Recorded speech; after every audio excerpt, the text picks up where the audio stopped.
partnership with FIDE Forum. And before I hand it over to FIDE Forum, I'd like to just run through a couple of things. If you haven't got the Wi-Fi QR code is on the wall. If you need electricity, there are outlets underneath the desks, so you can find them. And then also to be heard when asking questions, just pop the microphone up and it will turn green and then you can speak and you will be heard very clearly by everyone, so that the speaker will not need to repeat the question. All right? We will be recording the session. As you know, all these masterclasses are available on CGM's YouTube channel, so you can go back and try last year, even the year before, and look at all the events that we did. So once again, it's a very, very great pleasure to see you all here. Very, very warm welcome. And to provide the welcome from FIDE Forum, may I invite Mr. Luan, CEO of FIDE Forum, to say a few words. Very good morning, everyone, particularly members from the non-financial industry sector. I'd like to welcome you all to the Asian School of Business. For those who first time here, do admire, enjoy, as well as make the best use of facilities that are available to each and every one of us. Asian School of Business is part of the central bank. It's part of our long-term goals to ensure that we have an effective ecosystem to sustain and to support education per se for this particular industry. A very warm welcome again, as my colleague Gary has said, to the third and final segment of the Masterclass series on climate organized and aligned executive compensation, made available through the kind collaboration between us as well as CGM with support from Bursa Malaysia, SC as well as ICDM. Topic today focus very much on the climate aligned executive compensation. Many of you come from the boardroom, may be questioning whether or not you are still entitled to executive compensation. Probably not, as I would allude to. Many of whom that I know are recognized and rewarded through what we call director's fee. These very much differ from the executive compensation. But here's the catch. You will be responsible for the organization that you represent, and therefore executive compensation comes in the form of not just yourself in looking at its relationship to ESG, but more so for the executive team that you are accountable for. In the financial industry, for example, the central bank has taken a deep interest, ensuring that the chairman and the board will need to be accountable and be responsible through its responsible mapping exercise, ensuring that the chief executive and his one down are being made known of the sort of processes that they go through, not just the business process, but also the supporting recognition schemes and so on and so forth. Today's topic on this very important executive compensation alignment with the climate will be delivered by Mr. Shai Ganu. First time I met him, I've not met him before, but I was told that he is the Managing Director and Global Leader of WTW Executive Compensation Practice. My time, I know WTW by the name of Tower Herrings, as well as Watson Wyatt, but dinosaur am I, so I made to know that it's now WTW. It's neither to do with estate agency or what, but it is a leading and global compensation firm that does a lot of work both at the board as well as the shop floor. He is an independent director on the boards of leading companies and not-for-profit organizations, a fellow at the Singapore Institute of Directors, where they don't have financial industry directors education there. So FIDE Forum is very unique in that sense. We're probably the only one in the world that has such a unique organization looking after the directors education per se of those who are appointed as independent directors for the industry, including both banks, insurance, Islamic finance, and so on and so forth. He's also a fellow of the World Economic Forum's climate governance community and of experts and global governing board members of the climate governance initiatives.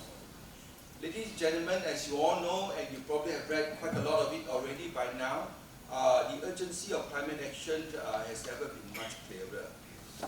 However, I must tell you that in Malaysia alone, we have yet had or have a legislation or a law on climate. To date, many of the climate initiatives are driven through the private sector and to some extent on policy front by the public sector. Just let you all be aware, for some of you who are asking for legislation supporting such a move. But on the other hand, on the day-to-day, we are seeing a much warming weather, as well as the devastating effects of climate change play out around the world, and in this part of the world too, with high rainfalls affecting on both the society and business. But the role of business, as what we are all accountable for, towards mitigating these effects are well articulated. Today's topic is part of this development and has a potential to significantly impact the corporate behaviors through climate-aligned compensation. And that's why we have him here to give us a masterclass, to tell us exactly what we need to do, and so on. Ladies and gentlemen, we are very aware that there are a growing number of companies that started to look into this. This morning, we will look forward to listening to how this is tied to drive behaviors by considering not only long-term risks, but also considering the possible opportunities. And so, this is what I have to say, and I will not take the thunder out of Shai. But before I end my opening remarks, on a separate note, I thought I just want to use this opportunity to just share a bit of what FIDE Forum does. Among the many things we do, aside from making our members happy, we do conduct board effectiveness and evaluation exercise with our institutional members, which is requirement as part of the submission to the central bank. Importantly, in terms of talent sourcing, we do work to some extent with our institutional members to identify as well as to propose names of possible talent, both within and external, out of the financial institutions, for them to consider, for them to appoint as part of their long-term succession plan. So if any one of you who are keen to put your name in there, you can always pick up and try your luck. Send to us. No harm done. You never know. You might get a call from us at some point in time. Institutional members are quite strange. Sometimes they ask for lawyers. Sometimes they ask for another profession. So it changes all the time, just like the climate change. Okay, so on the other hand, I think we all recognize that the board now has this additional responsibility to look after this, what we call the ESG objectives. We hope that this could be considered by each and every one of you, not only across your products design and market, but also more so in terms of risk management as well as compliance to the various international standards. If you are an international trading body, you will know by now there's quite a lot of imposition of these standards on both the environment as well as the social requirements. Before I end my opening remarks, I thought I wanted to be generous this morning. I'm giving away complimentary copies of my Sustainability is the Future book. Some of you may have a copy of this that I wrote 3 years ago. To my horror, a lot of what I wrote have been superseded by events and developments. It just goes to show how fast things have moved. But I thought that it's not that I wanted to give you an out-of-date publication, but it is for people who still are struggling with this understanding of what sustainability is all about. It covers quite a broad range. I'm not charging you. This book is worth 60 ringgit. It's probably worth now 15 US dollars if you check it out in the Amazon. So it's worth a little bit. But I think it's a good big time reading. Like I said, if you're one of those lazy ones, just focus on the first 2 chapters and the final chapter. That's all I need. The rest of it you can ask your siblings to read for you, and in these days and age, if you want, I can give you a soft copy, and then you can ask Google to read it out for you. So these are the changes that I've mentioned to you, and so on. Okay, so there are only 40 copies I could spare out of the box that I found in my storeroom, which I'm clearing out.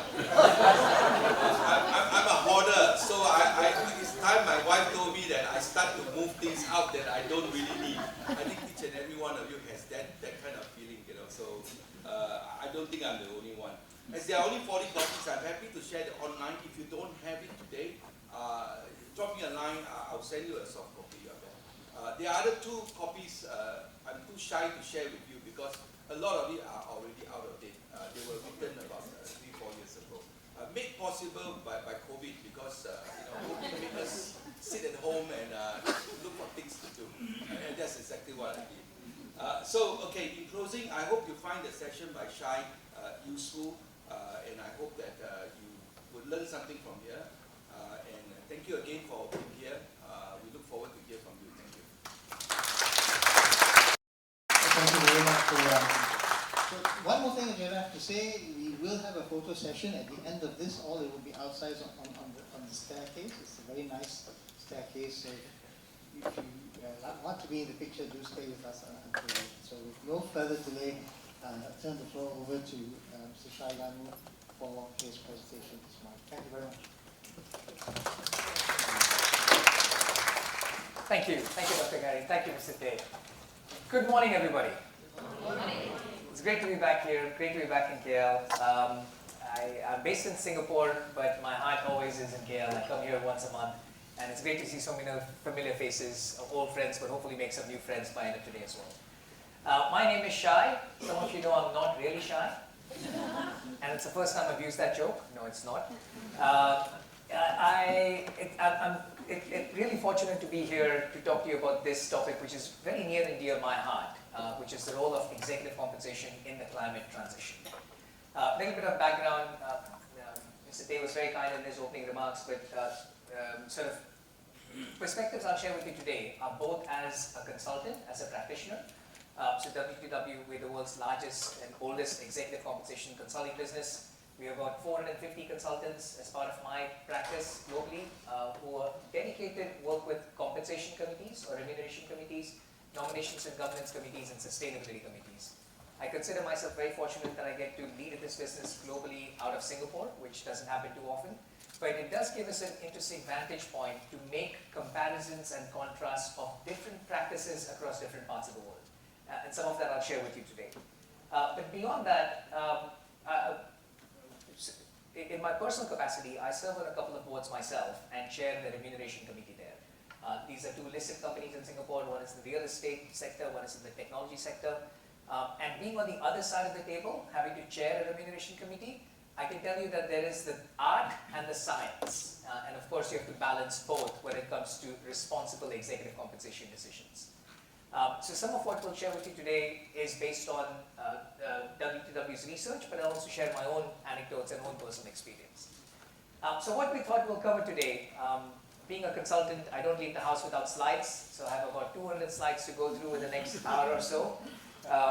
No, we have a fair bit of material to cover, but what I thought we'll focus on is we'll start with, before we jump into the topic of executive pay, we'll start with some of the global research about what directors are saying about ESG broadly.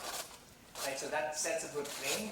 We'll then talk about stewardship as a concept, so stewardship as a business ethos, and then I'll make the connection to executive pay.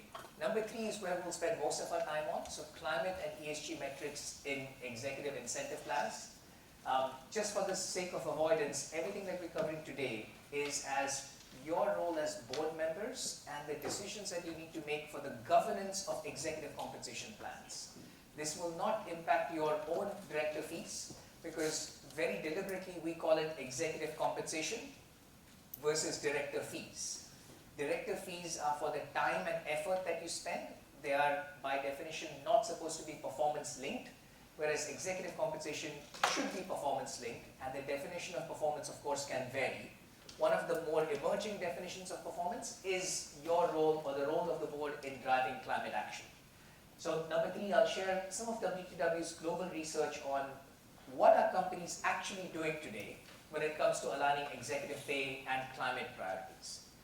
Given we are at FIDE Forum and very kindly hosting us, I appreciate some of you are from the financial services industry.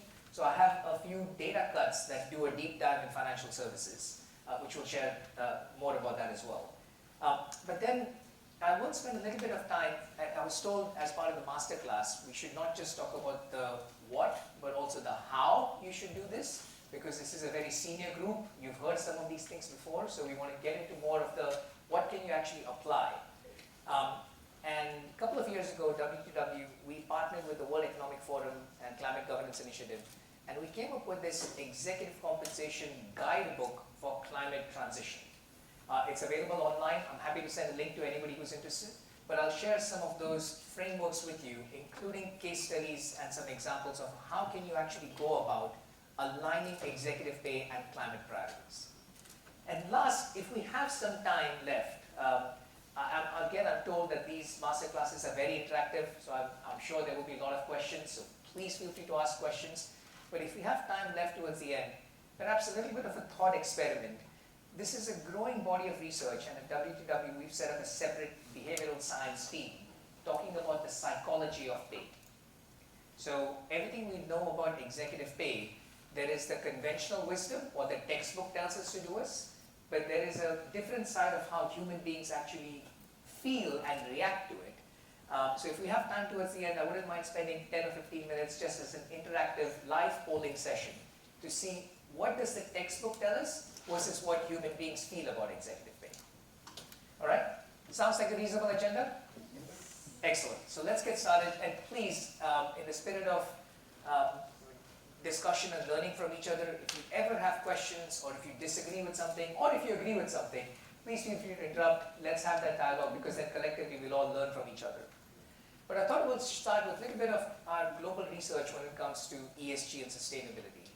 Now, of course, you would have to live in a media blackout for the last 24 months to not have heard of ESG or not have been exposed to ESG. And I know what I'm about to share is broad generalization, but over the last 2.5 or 3 years, that we have engaged with more than 1,000 individual directors globally. So these are board members, compensation committee or remuneration committee members, board chairs, board members. And broadly, ESG, it is fascinating to see the regional differences when it comes to ESG. So North America, actually the focus has been, or the accent has been mainly on the S, on the social aspects. If you think about what's happening in North America, and particularly the US, starting from Black Lives Matters, starting from sort of the political divide, but also racial representation, gender representation, boardrooms, and you'll see some of this in the actual incentive plan research as well. But corporate boardrooms in North America are focusing a lot more on social issues rather than the E and the G. Europe, on the other hand, everything is about the E. At WTW, we actually joke, ESG stands for Europe States, because Europe is E, States is S. Everything about Europe, actually, any committee of the board, environmental issues, climate issues are top of mind. At the audit committee, it's about assurance of your climate report. At the sustainability or risk committee, it's about your sustainability reporting, physical transition, liability risks. Nominations committee, it's about appointing directors who have climate expertise. Compensation committee, every compensation committee in Europe is talking about how do you align executive pay with incentive plan. So I appreciate these are broad generalizations, but Asia Pacific, for the most part, I think focus has been more on the G. There are half a dozen jurisdictions in Asia Pacific who have revised their codes of corporate governance. Singapore saying, for example, the 9-year rule, after 9 years you stop being independent. Hong Kong coming up with requirement that you should not have all male boards. So the focus has been more on the governance aspects. Of course, there are sort of microcosms within that, and places like Malaysia are a great example where actually the E, the S, and the G are all coexisting and all getting equal prominence, driven strongly by regulators, and kudos to Bursa for actually making it mandatory for directors to go through sustainability training. Singapore did something similar with SGX and SID, but also kudos to organizations like Climate Governance Malaysia and the inimitable Datin Sunita, who is a very dear friend, and I could not refuse her when she asked me to come here. But clearly, board members, this is top of your minds, and this is top of the risks that board members have to consider. And I thought we'll start with this broad frame and then get a little bit research. So here we asked, what are the top priorities for board members? And some of this I'll go fairly quickly. I'm happy to send these slides later on, so you don't have to take pictures. But we asked, what is the importance in your ESG priority in your organization for the next 3 years? The number one priority was environment, including greenhouse gas emissions, water, waste, and carbon reduction. Followed by social aspects, and particularly social regarding employees, and then followed by governance. So the top 3 priorities actually did track environment, social related to employees, and governance. We also asked the question, and part of that research, 4 in 5 companies were planning to change ESG measures in executive pay plans over the next 3 years. That's a fairly large number. And actually, when we look at some of the global research, a lot of that progress has happened in the last couple of years. I'll get to that in a couple of minutes. But then, as we talk about environmental issue being a priority, this is a survey we did, WPW we did with NASDAQ last year. We asked the question about climate skills and what are the gaps and opportunities. The headline, and this is global, half the companies said that their boards do not have the required climate skills. 48%. So 48% of companies said that they currently lack climate skills, but what was really reassuring is that was the category where most said that they expect to increase over the next 3 years. So clearly, forums like this is part of that ongoing education, upskilling for directors. And I've often said this, it is not realistic to expect all your board members, all your directors to be climate experts. But at least it is a realistic expectation that all board members should be climate literate, if not climate experts.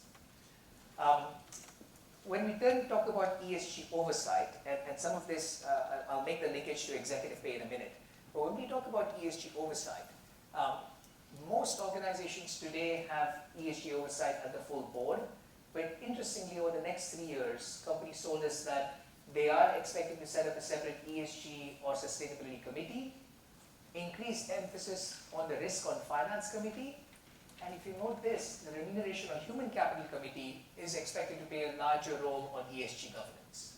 So there are some companies who actually have not set up separate sustainability committees. They incorporate the sustainability agenda as different within different committees, either the audit or the risk, or interestingly, compensation, remuneration. Now, I must admit that remuneration oversight is not in heavy or extractive industries. It's more in technology/knowledge-based industries. And the main logic there is you drive your sustainability agenda through your people priorities. I'll give you a very small example, and this is public domain. Singtel, the telco in Singapore, they have combined the people and sustainability function under one leader, so a chief people and sustainability officer. Why? Because they're driving their sustainability priorities through their people agenda. Right? And that's why human capital, compensation, remuneration, all these items become very, very important for all of us. I really like this chart, not because of the shock value, but because it shows how complex board directorships is becoming. So this is research, and we specifically asked the question, what keeps board members awake at night? And you can see there is a whole bunch of things that directors have said keeps them awake at night. I won't go through all of these in detail, of course, but a few years ago, has anybody heard of the term VUCA? Right? Volatile, uncertain, complex, ambiguous. And that was a term that was very apt to describe the business environment for the good part of, say, last 20 or 30 years. But there is a new term being used right now, and the new term is called BANI. Has anybody heard of BANI? BANI stands for brittle, anxious, non-linear, and incomprehensible. I can't think of 4 better words to describe the environment that we currently live in. Right? And the reason I'm sharing this with reference to this slide, particularly the non-linearity of things. As directors, we are conditioned, or rather our jobs have been, look at past data, or look at past precedents, look at industry data, and draw inferences for the future, which had a certain amount of linearity in the decisions that you have to make. But particularly the environment that we live in now, that's not a luxury we all have. I mean, there are directors here in financial services, there are directors here who are at the cutting edge of technology. You know that things such as generative AI will not afford us the linearity in decision making. We may not be able to rely on past in making decisions for the future. And again, this is important as we think about sort of the challenges that we face, but then very quickly, if we can't rely on past decisions, then what can we rely on? And as a framework, we want to share with you this concept of stewardship. Has anybody heard of stewardship? Come across stewardship? Of course, financial services, you are stewards in the broadest sense of the word. But let me ask you a quick pop quiz. Right? In 1958, of the Standard & Poor's in the US 500 companies, on average, they were 61 years old. What do you think the average age of the S&P 500 companies is today? Sorry? 35? Not too bad. 15. Even younger than that. But it doesn't mean that the other companies have disappeared. It just means that the biggest 500 companies, they're only 15 years old. Now, across the Atlantic in the UK, of the FTSE 100 companies in 1984, how many are surviving today? So this is not a question about size. This is from 1984, the top 100 companies, how many are surviving today? Why 1984? Because that's the year I was born. 1984 is the year the FTSE 100 index actually started being tracked as an index. So those 100 constituents from 1984, how many do you think are surviving today? Slightly better than that, 24. Right? And again, I'm sharing some of this in the context before we get to executive pay. As stewards, your responsibility, sorry, maybe just building that a bit further. Let's say a situation where a company has been successful over the past 1 or 3 years. Short-term success. Who would you attribute that success to? Staff, the CEO. The whole team, thank you. So usually it's the staff, the CEO, management team. I would go a step further. Actually, it's CEO, management team, industry, luck, right place, right time. But generally, you would attribute more of that to the management. Let me ask you a slightly different question. Imagine a company has experienced long-term stagnation. Either it's flat or it's declining over a long term, 10 to 15 years. Who would you attribute that accountability to? The CEO? Let me provide a contrarian view. Thank you. The board. Because if you have a CEO or a management team that's been ineffective, it's your job to change that management team. And that's the connection also with incentives, right? Because it drives the right behaviors that you learn. Just being on the other side, in my own experience as a board member, I'll tell you the single most important thing any board can do is to hire the right CEO. The second most important thing any board can do is to fire the wrong CEO. You're absolutely right. Because so often we come across situations where we throw in good money after bad. We know that the person is not the right person, or the fit is not there. And particularly in this part of the world, in Southeast Asia, we tend to rely a little bit on, let's give them a coach. Let's give them a few more years. We're not as clinical in our fit and not as clinical in making sure the right people are in the right jobs. And that we're driving the right behaviors. Again, why I'm sharing this is when we get to the executive incentives, a big part of incentives is that they drive behavior. Or rather, the good thing about incentives is they drive behavior.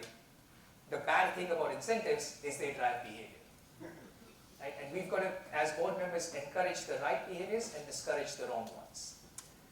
So that's why this context of stewardship, and stewardship broadly is the careful and responsible management or serving as a custodian. The best way I can describe this is, as board members, we are entrusted with assets. Financial assets, physical assets, human capital assets, relationship capital assets, intellectual capital assets. And it's our job to protect value and enhance value for the future. We do a lot of work with family businesses, and this is a multi-billion-dollar sort of family. It has several listed companies. And I was talking to the chair, and I asked him, what keeps him up at night? And his response was, this ship, is describing his empire, this ship should not sink on my watch. That was more important to him than doubling the business or tripling the business. Right? So protecting and enhancing value for the long term. So in that context, the frame that we are proposing that board members think about is this global stewardship model. And being consultants, we like our acronyms. We're proposing the 5 Ps. Everything starts with purpose. Your purpose should serve as a North Star for the organization, and all your decisions, all your incentive structure should be aligned with that. Second is people, having the right people in the right jobs, and with the right empowerment model. Third is planet. Every board has to be responsible for the planet, has to be good stewards for the planet. And so far, some of these are variants of the triple bottom line or variants of models that you've seen before. Our research actually suggests, and board members told us, the other really important aspect is protection, which is assessing, quantifying, mitigating, and if you can't mitigate, then transferring risk. And a lot of this can be through insurance programs, a lot of this can be through your better enterprise risk management. But a big part of any board is also managing and balancing the risk and the opportunities. And then finally, and that's why I very deliberately have put this as the capstone in the arc, performance. The apex responsibility for any board has to be helping management drive performance. That has not changed. Multi-stakeholder capitalism has not redefined that. What has changed and what should change, and I believe it's a change for the better, is definition of performance has evolved. So it may not just be pure financial performance or pure shareholder performance. It is performance in the broadest sense, aligned with your mission, aligned with your purpose. And if you keep this in mind, and again, in the spirit of trying to make this slightly interactive, I had a couple of slides just deep diving in each of these P's. So we'll start with sort of the purpose. So let's see if you can identify these companies. So the first company is to be a company that inspires and fulfills your curiosity. So, right, these are their stated purpose statements. Second is a company to refresh the world, to inspire moments of optimism and happiness. Anybody? Coca-Cola. Right? To make sustainable living commonplace. Unity. And if you just pausing there for a second, if you think about all the decisions Unilever has made, and certainly under Paul Pullman's era, I think this new era is still finding its own voice. But all the decisions that they made there were aligned towards its purpose statement, making sustainable living commonplace. They didn't talk about a purpose saying making the world a better place for future generations. It was very much commercial driven. They focused on commercial success through stronger sustainability agenda. just continuing this, number 4, we save people money so they can live better. Close, Walmart, right? Number 5, to organize the world's information to make it universally accessible and useful. Google or Alphabet. And number 6, very importantly, we transform tomorrows. Sorry. I couldn't resist. So that's on the purpose. Please, go ahead. I've always been trying to figure this out when a company comes up with its purpose, but isn't it ultimately the whole point of setting up a business is to make money?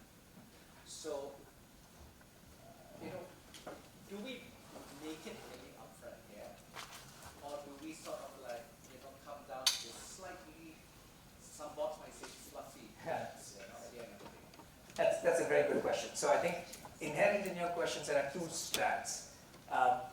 Is the objective of a company to make money? I think that's worth a discussion. Because some would say that the objective of a company is to continue adding value to its constituents. Right? And not every company would say that their sole objective is to make money. But it's a very fair question to ask. And second, these can sound like motherhood statements. What's the commercial benefit? And perhaps that second one I have a stronger point of view. The first one is a philosophical debate. The second one I have a stronger point of view, which is we have analyzed companies, the good, the bad, and the ugly companies. And the companies who get this right, this being aligning purpose with your business priorities, they are not doing this out of the goodness of their hearts. Let me rephrase that. They're not doing this solely out of the goodness of their hearts. The really successful companies have moved past the fluff, have moved past the moral imperative, and they are realizing this because it has tangible commercial benefits. Right? And if you think about really successful examples, we don't have those here, but Starbucks. When Starbucks, when sort of the CEO came in and they looked at their baristas' employment, and they decided that actually we will be market leaders on benefits. That did not stem from purely a moral imperative. They were market leaders that spent excessive or additional competitive benefits, but they were able to attract and sort of ensure better retention of their staff, which resulted in better customer satisfaction and then better customer commercial results. So I think inherent in your question is a really important point. I often get asked this question, what is more important, purpose or profits? And every time that question, what is more important, purpose or profits, my answer is yes. In that, of course, both are important. But the more important question is not purpose or profits. The more important question is, what is more important for you today? Short-term profits or long-term profits? Because to achieve some of this, exactly, you're sowing the seeds today so that you can reap the seeds in the future. I have a question. Please. I'm sure your first 2 slides about company perish over the last several decades. I'm sure it started with purpose. Now the question is, if you overlay this slide over companies that have gone before us, Yeah. what insight can you get? Have they outlived their purpose, or have they lost money while pursuing the purpose? I think it's a very good question. I would say especially the obsolescence of the UK companies. I would not be as convinced that all of them started with the purpose. Because this multi-stakeholder capitalism, this purpose-driven organization, it's a relatively new management philosophy. I mean, if you just go back to Milton Friedman and sort of that school of economics, it was all profit maximization. Actually, one could argue, and there's been some research, that this profit maximization agenda may have led you to squeezing everything in the short term and you not staying relevant in the long term. Now, that doesn't mean that you failed. It just means that you may have sold your business or you've merged with somebody else, but you're not still satisfying sort of a broad purpose or a broad benefit that you're giving to your constituents.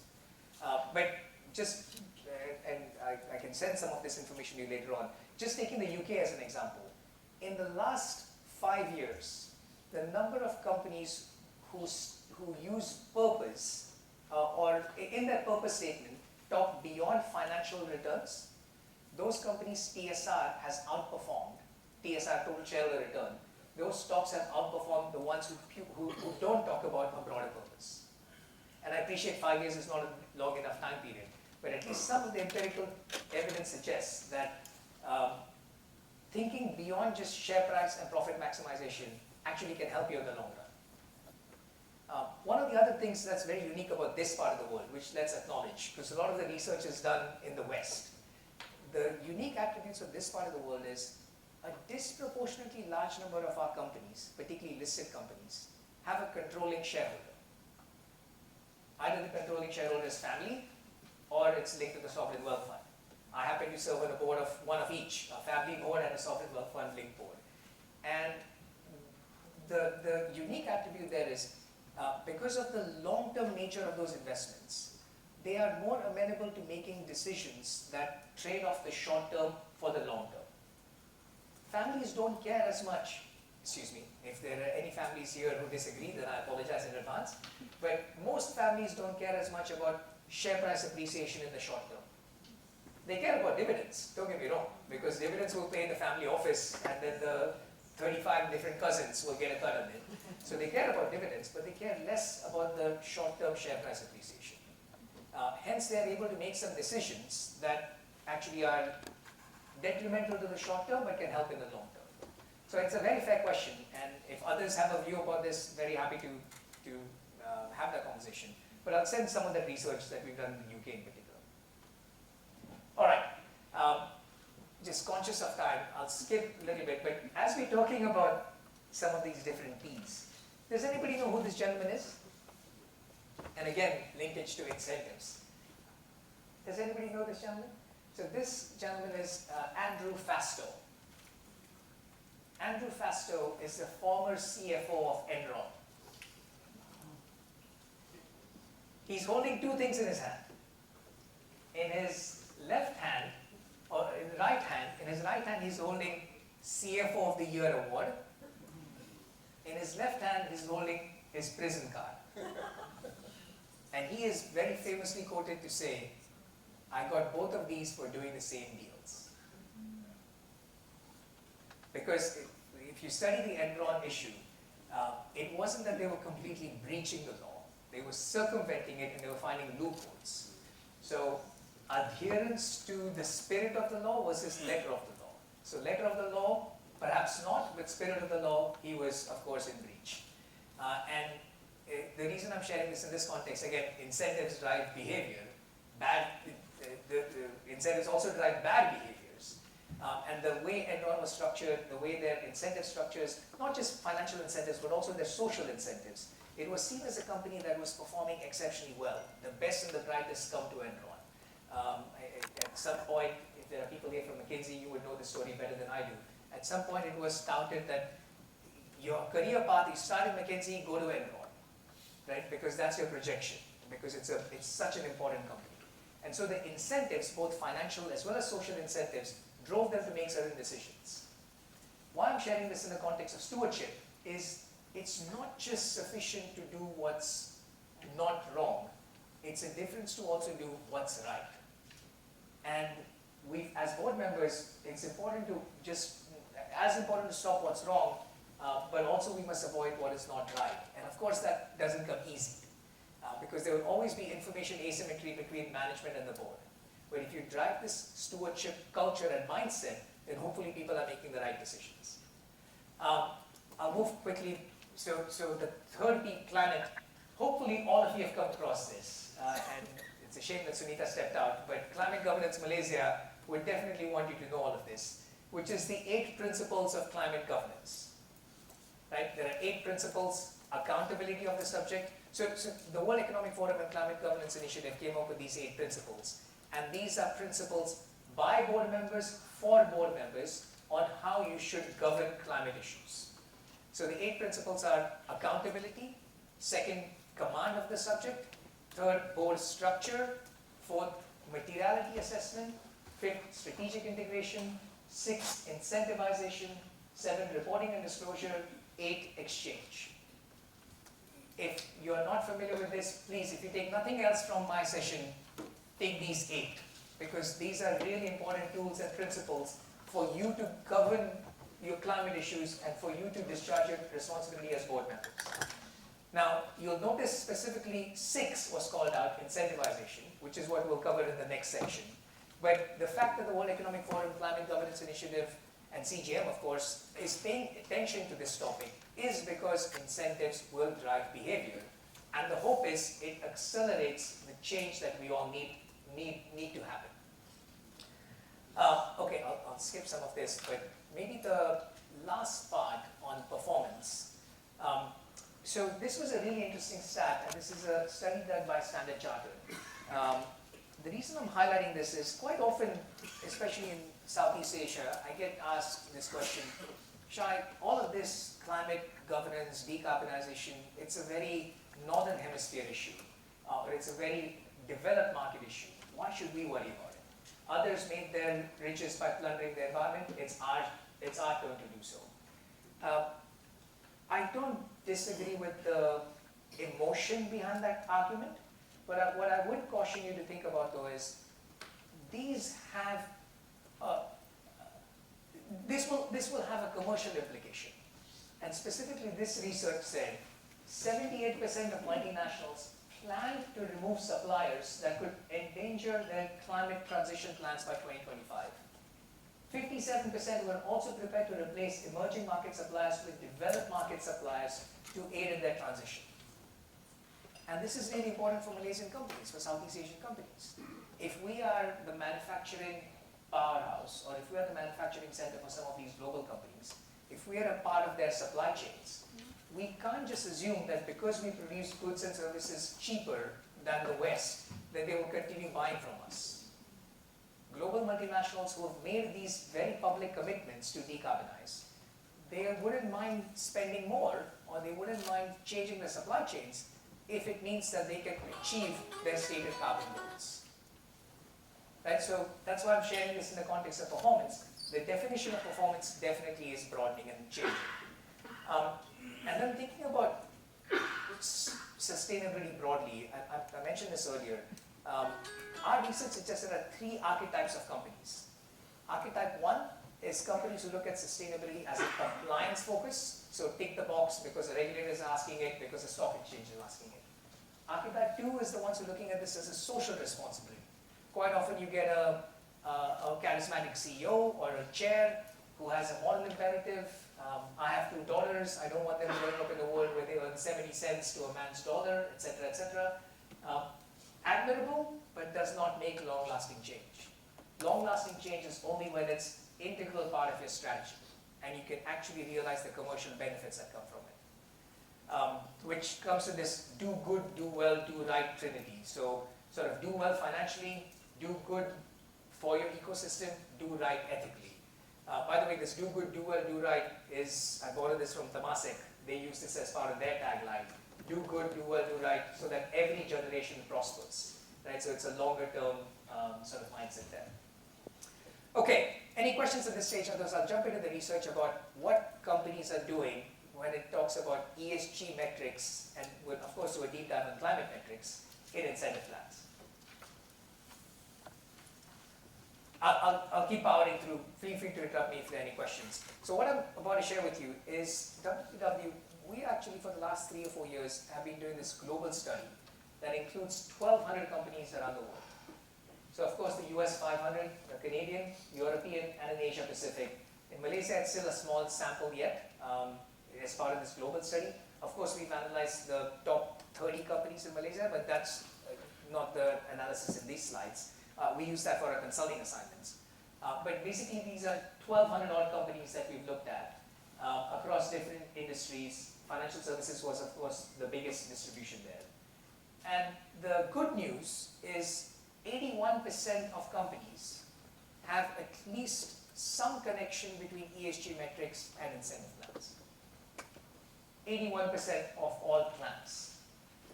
Now when it comes to executive pay, most executive pay models are a 3-legged stool. Right? So there is fixed pay, which is your base salary and allowances. Then there is your short-term incentives, what is referred to as STI, in these slides that we refer to as STI. STI is basically a bonus. So the bonus that you're earning for past year's performance. And then there is a third component called LTI, long-term incentives, which is for future forward-looking performance, often delivered in equity, either shares or stock options or ESOP or performance share plans or PSU, etc. So there's an element that is last 1 year performance, STI, an element that's next 3 year performance, that's LTI. So broadly, you'll notice that, although 81% of all plans have an ESG measure, 77%, it's heavily concentrated towards the short-term incentive, to the annual bonus, and the long-term incentive, only 27% of the companies have any connection to the long-term incentive. Most common long-term incentive performance measures tend to be your share price, right? Total shareholder return, TSR, which is your share price plus dividends, and you assess how you're performing either relative to peers or relative to your cost of equity, which is your absolute TSR. So while the good news is that 81% of plans have an ESG measure, the not so good news is only half of them, 53%, have an environmental goal, the E. Still, the most predominant goals are related to S, and specifically related to human capital, diversity and inclusion, health and safety. I'm not suggesting that those are not important, of course those are, but the environmental priority needs to be enhanced. And I'm happy to send you these slides so you can sort of look at this in more detail. But that 81%, by the way, was a 6% jump in the last 12 months. When we did this 12 months ago, it was only 75%. Same sample, right? So clearly there is growing emphasis. When you look at the geographic distribution, look at Europe. 93% of all companies have some ESG measure in Europe. And particularly look at the extreme right, when it comes to the long-term incentives. 56% of European companies are connecting ESG measures to long-term incentives, only 9% in the US, compared to 30% in APAC. Right? And some of these are publicly disclosed examples, but most of the top 15 or 20 Singapore-listed companies have a specific carbon emission reduction goal in their long-term incentive. So part of the CEO's pay, between 10 to 15% of the CEO's pay is linked to decarbonization. Now, why that has happened, and it's particularly driven by the institutional shareholder here, Temasek has made very public commitments that its entire portfolio must decarbonize by 50% by 2030. So when you say that, every one of its portfolio companies is following suit because it's a sum of the parts. And its portfolio is not an easy portfolio.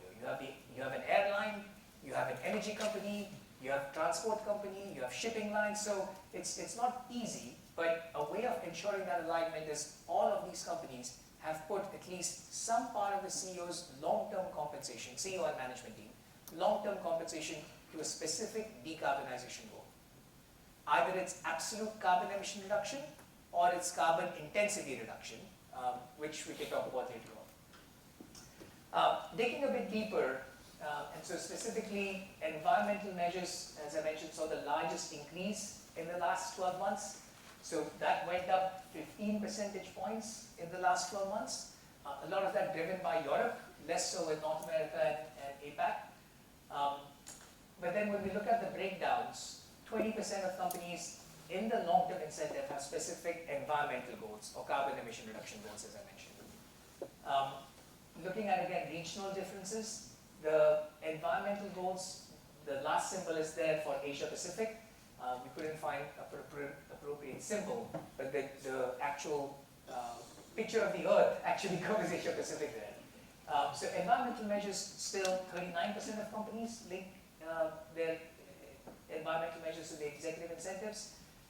And then when you look at breakdown between short-term incentive and long-term incentive, clearly still more is in the short-term incentive, less in the long-term incentive.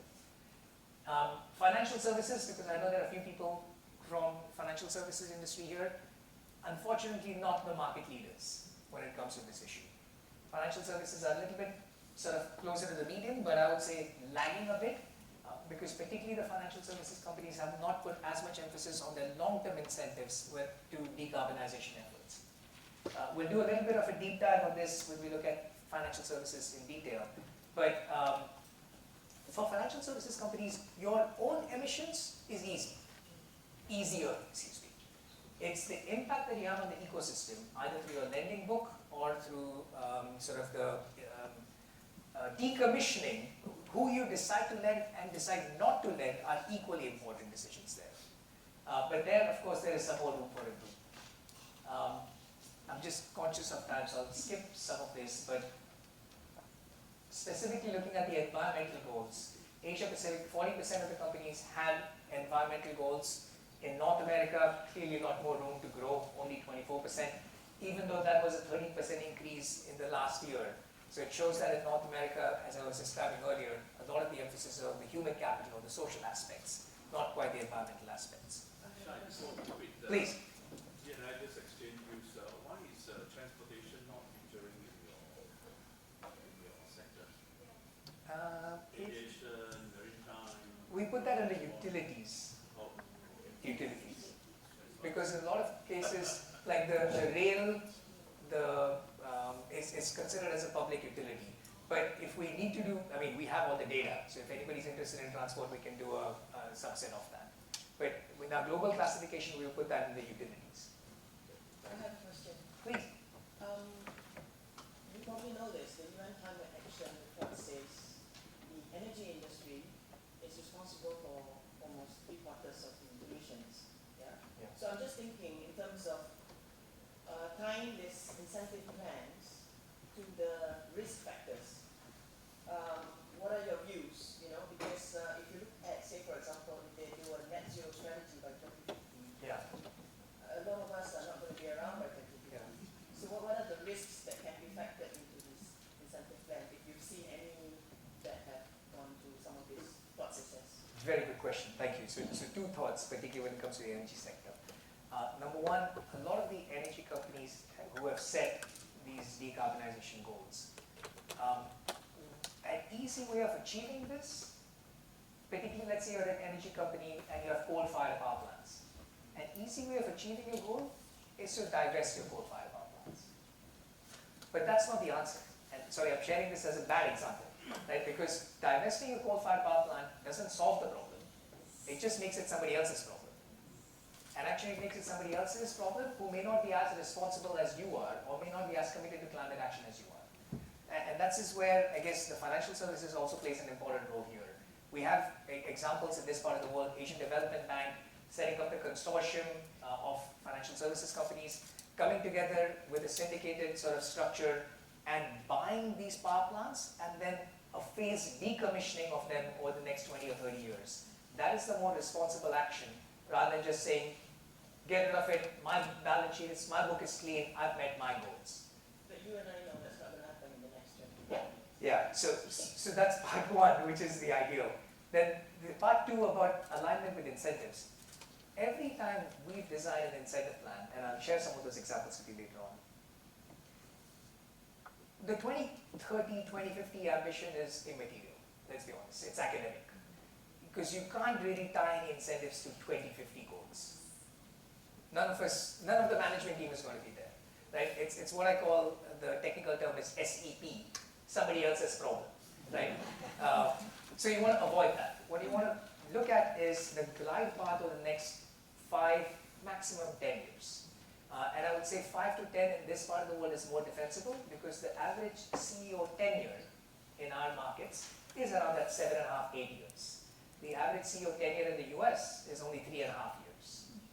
Right? So you can't really set 10-year goals when your CEO tenure is 3.5. So what we do in the US very much tends to be the 3 to 5 year mark, and then you link it to that. But of course your 3 to 5 year goals must have some scientific basis to your 2050 glide path. Right? It may not be a straight line reduction, but your 2050 reduction and your current starting point, there must be some science base about how you're going to achieve that the board has to sign off. And it may not be linear, it may sort of taper first and then drop, but whatever the board sets as the plan, you then link it to your incentives. And I would say a 5 to 7 year is not an unreasonable window here. A lot of these ambitions for us to achieve requires great investments into technology, and specifically into transitioning your existing businesses. Yes. So, in order for us to go and link our executive pay towards that massive change, how are we going to be able to go and manage that trade-off, right? So here we are again going to save the world, the planet, and so on and so forth. But it's really going to have a huge impact in the short to medium term in terms of our shareholder returns, our profits, capex expansions, so on and so forth. So in one or two of my boards, it took a very courageous board to actually say, we will back you for this, right? Exactly. But again, you know, if you have some investors out there who only cares about, hey, where's my dividends? It's not going to be an easy question for us to answer. So what's your thoughts on that? How do you manage this? Look, I 100% agree with the question, and it is a real problem.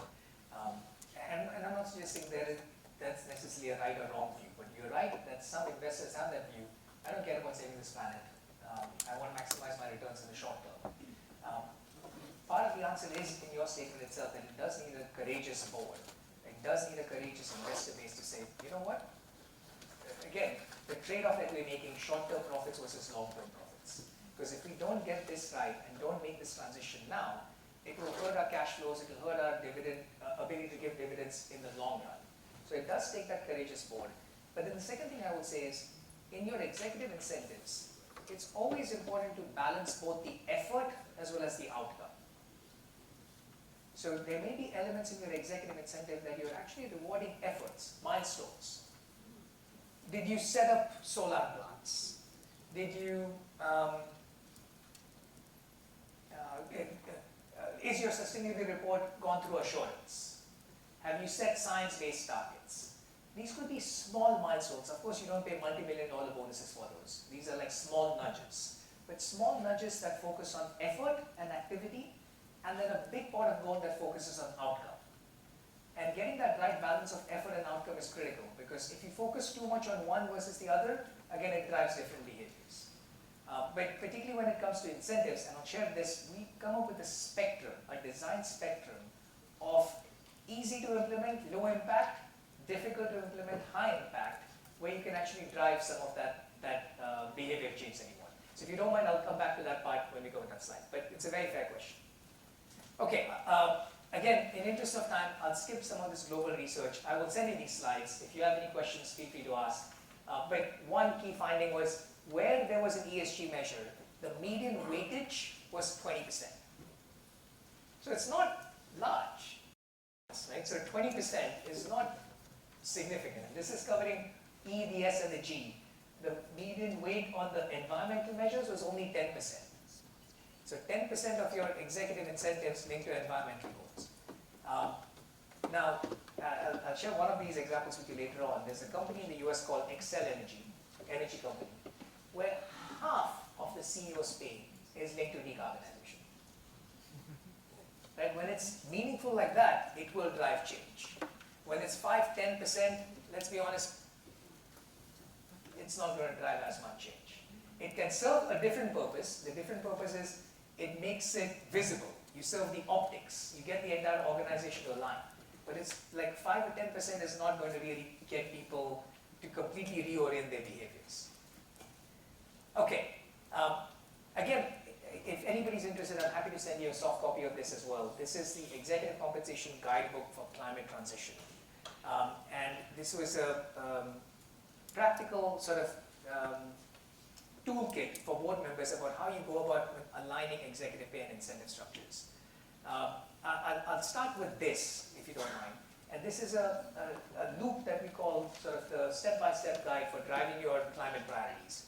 So number one is align your ESG or climate priorities with your business strategy. Sounds easier said than done, but if you can get that right, then everything else can be easier.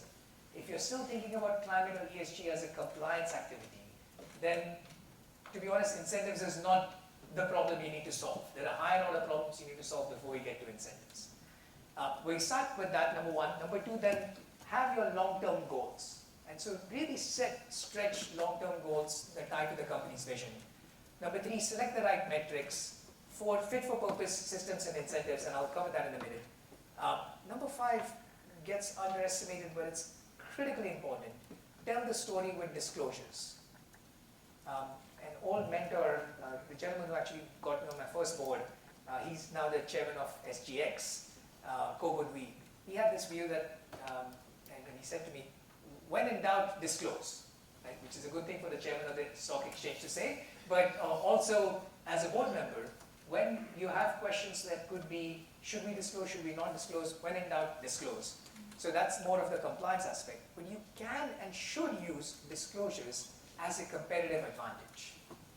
And particularly in this case, being sort of telling your story about what you're doing on climate action, telling your story on how you're sort of supporting the sustainability agenda, not just yourself, but remember, you are potentially scope 3 for somebody else.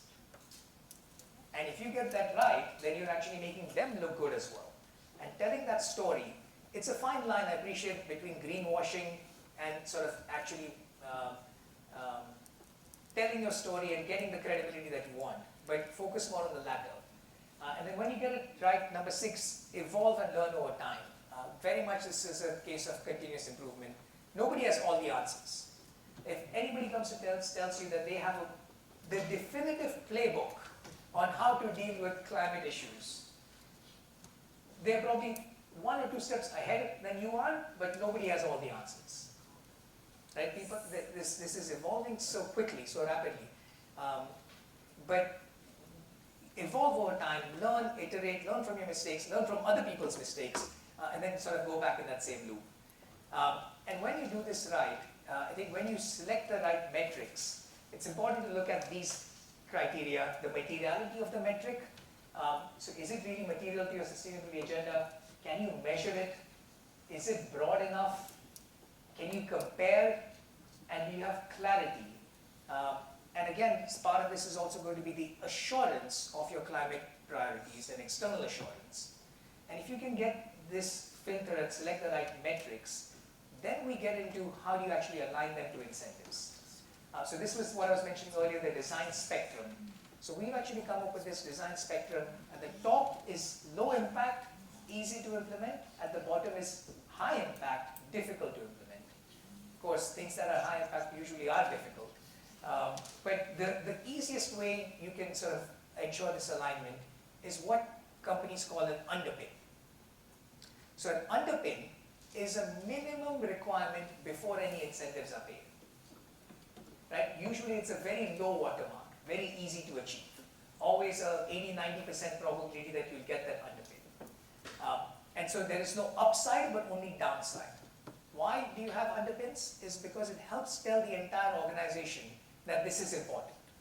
And I'll give you an example. In the mining industry, quite often you will have underpins that no fatalities. And if there's any fatalities, then of course we will ding you on the bonus. Now, it may not, the biggest purpose it serves, it helps align everybody towards that shared collective goal. So you start with underpins. The next is individual KPIs, so individual performance ratings. So individual CEOs or executives, your performance rating, high, medium, low, can be based on your climate action. Company performance modifiers, so quite often the way bonus pools work is you have a formulaic bonus pool, but then that can get modified up or down based on company performance. You can have specific KPIs in the short-term incentive, specific KPIs in the long-term incentive, and so far, what we're talking about tends to be more conventional wisdom. This one, weighted metric in the long-term incentive, is probably the most impactful instrument to align climate measures with executive incentives. Because what you tend to do is the milestones or the effort will be based on the short-term incentive, and the outcome, your decarbonization, your CO2 emission reduction, your carbon intensity reduction, that will be in the long-term incentive. But there are 2 other variants which are not very common but can have very high impact. One is an incentive funding formula. So quite often, and particularly those of us in financial services, bonus pools for the entire organization are often set as a percentage of profits, right?